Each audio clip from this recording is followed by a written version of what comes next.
Obrigado pela palavra, senhor presidente. Obrigado. Então, eu gostaria de fazer uso aqui da tribuna para fazer uma reflexão sobre o que tem sido os 100 dias de governo Jair Bolsonaro e governo do Estado do Rio de Janeiro, Wilson Witzel, né? A data de ontem completou esses 100 dias e, na verdade, são 100 dias de desgoverno, né? 100 dias de uma completa ausência de formulação de políticas públicas para lidar com as questões mais latentes do Estado brasileiro, né? Aparentemente, tudo se resolve com não diálogo, não debate, ou seja, não respeito às instituições democráticas e, no limite final, como assuntos de polícia, assuntos de bala. A gente vê que nos 100 dias de desgoverno Bolsonaro e Wilson Witzel, não tem proposições consolidadas sobre a crise que enfrenta a educação do país, seja aqui em âmbito estadual, com o mais latente da crise de vagas, mas seja em âmbito nacional com a falta de orçamento para as escolas públicas e para as universidades públicas, né? O estrangular da educação pública de qualidade. São 100 dias de desgoverno que priorizam um discurso de ódio, que ataca diretamente as mulheres, aos negros e negras, aos quilombolas, aos camponeses e às LGBTs. Porque não tem proposta que lide com a condição de vida desses trabalhadores diariamente. Parece que a solução de tudo é bala. Tem altos índices de desemprego, é bala. Aumentou o índice de pessoas na fome, são 52 mil brasileiros que passam fome. A resposta é bala, não é prato de comida na mesa. Então são 100 dias de um governo que estimula a perseguição política, como foi o caso, inclusive para dentro das suas próprias estruturas, da especialista em segurança pública, Iolana Sabó, que foi chamada pelo então ministro da Justiça, Sérgio Moro, a compor um cargo no ministério.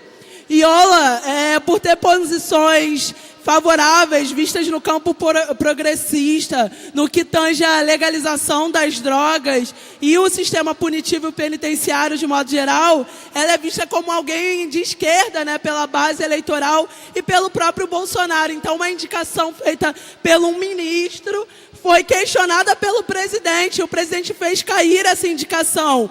Ou seja, embora Iola tenha uma formação notória em segurança pública e poderia contribuir muito com a sua carreira para o Ministério da Justiça, isso não foi respeitado. Ou seja, o princípio básico da democracia, que antevê a pluralidade de opiniões e, a partir dessa pluralidade, ou constrói um projeto de síntese dessas posições, ou se vota pela maioria. Esse não é o caso, né? A maioria no governo Witzel e governo Bolsonaro se dá pela ditadura, por um processo vertical, de cima para baixo. Não é por acaso, né, que o presidente exalta tanto torturadores da ditadura, porque a forma dele de condução do governo é pautada por uma forma que não tem diálogo, é hierarquia, de cima para baixo. Então, entender que o governador Wilson Witzel reproduz a mesma lógica, quando ele, inclusive, extingue a Secretaria de Segurança Pública e dá o ordenado sobre segurança para cada chefe de batalhão, para cada coronel, ele coloca um profissional da segurança pública, que tinha até então atuação prevista na condução ali do batalhão, do pessoal, para lidar com questões que não tem nada a ver com ele, que não tem a ver com uma estruturação ampla. Um coronel de batalhão responde pelo seu batalhão e não por uma sociedade inteira. E aí a gente vê essa lógica da militarização tomando contornos absurdos. O que aconteceu essa semana na cidade do Rio de Janeiro, devido às fortes chuvas, que diversos pontos do estado foram alagados. E aí a gente vê situações como em Acari, a favela do Acari, que estava com água no joelho, senhor presidente. Água até o joelho, entrando na casa dos moradores. O que o Estado manda para lá? O Estado mandou um caveirão. Cadê a Defesa Civil, que é o órgão responsável por resguardar a vida da população em momentos de catástrofe, como foi o caso da chuva? Então, o que faz? O prefeito Crivella, um dia depois daquele temporal, vai à televisão à meia-noite para falar que amanhã todo mundo vai trabalhar normal. Como assim? Morreram 8 pessoas nessa cidade com as chuvas. E a prefeitura não toma ciência disso, não chama para si a responsabilidade. Então, são 100 dias, não do Crivella, que já está aí há mais de 2 anos, inclusive nessa esculhambação, fazendo uso das palavras dele, responsabilizando ele pela esculhambação que vive a cidade do Rio de Janeiro. Mas no caso do governo Witzel Wilson e do governo Bolsonaro, são 100 dias, onde a gente vê que as principais proposições não têm a ver com lidar com a crise do nosso Estado, mas sim de onerar os mais pobres. Em um país onde a gente vê a profunda desigualdade, que 6 brasileiros detêm a mesma riqueza que a metade mais pobre do Brasil, ou seja, mais de 100 milhões de brasileiros, e que as grandes fortunas não são taxadas e que não há uma reforma tributária decente, a solução do governo para arrecadar mais não é fazer os ricos, que já têm muito, pagar impostos. É fazer os pobres pagar mais. Então, se fala de uma reforma da Previdência, mas por que não falar de uma reforma tributária no Brasil? Por que há tanto medo da classe política de falar de onerar quem ganha mais? E a conta é simples, gente. Quem ganha mais paga mais impostos. Quem ganha menos paga menos impostos. Isso funciona, inclusive, na maioria dos países com a economia desenvolvida. Então, por que não funciona aqui? Por que quem tem muito dinheiro não paga nada de taxação tributária, não paga-se nada sobre grandes fortunas, mas hoje o trabalhador que trabalha suado para ganhar um salário mínimo, e muitas vezes até menos que isso, tem que ser onerado com mais impostos. E é uma vergonha essa reforma da Previdência, que não só não foi articulada no Congresso Nacional, que não foi colocada à apreciação de todos os partidos, ou seja, que não foi colocada ali para tramitar na casa, respeitando a própria democracia, e foi colocada verticalmente. Essa reforma da Previdência, feita pelo ministro Paulo Guedes, é uma vergonha. É uma vergonha que Paulo Guedes seja ministro da economia no nosso país. Paulo Guedes é indiciado no Chile, até os dias de hoje, por ser um dos protagonistas da reforma da Previdência no Chile. Sabe o que a reforma da Previdência trouxe para o país, para os trabalhadores chilenos? Morte, miséria.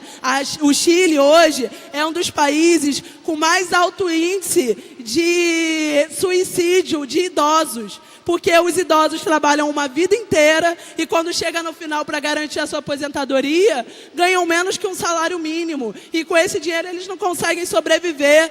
O suicídio de idosos no Chile, os números são alarmantes. Sabe, eles se jogam na frente do metrô para acabar com a vida deles, porque eles não aguentam viver uma vida em miséria. Que a reforma da Previdência, ali estimulada pelo Paulo Guedes, do banco BTG Pactual, porque é preciso dizer que o ministro faz parte desse banco, essa reforma que ele atuou ali e que até hoje o próprio governo chileno e diversos políticos ali reconhecem o retrocesso dessa reforma, ele está sendo procurado lá no Chile para prestar esclarecimentos. Como aqui também no Brasil, é preciso dizer, outra vergonha do ministro Paulo Guedes é justamente o fato de 4 fundos de pensão estarem com representação no Ministério Público. E o Paulo Guedes está sendo indiciado por esses 4 fundos por enriquecimento ilícito dos fundos. Ou seja, aqueles fundos de pensão tinham um montante de dinheiro, esse dinheiro foi investido, aplicado ao longo dos anos, rendeu um valor. E aí as pessoas que investiram dinheiro, ou seja, os trabalhadores que colocaram dinheiro nesse fundo, ganharam menos dinheiro do que o ministro Paulo Guedes. E os 4 fundos decidiram juntos entrar na justiça contra o Paulo Guedes. Ou seja, o ministro da Economia, que hoje tenta aprovar uma reforma da Previdência no Congresso Nacional, sem nenhum diálogo com as partes, é procurado tanto no Chile pela reforma da Previdência lá, quanto aqui no Brasil por enriquecimento dos fundos. Então é uma vergonha que o governo Bolsonaro não chame a população para debater amplamente algo que tem tanto a ver com a nossa vida e o nosso futuro. Deputada, e aí, só para concluir, que já tem 10 minutos? Sim. Ok, rapidinho, que a luz nem acendeu aqui, eu tô... É que veio aqui já.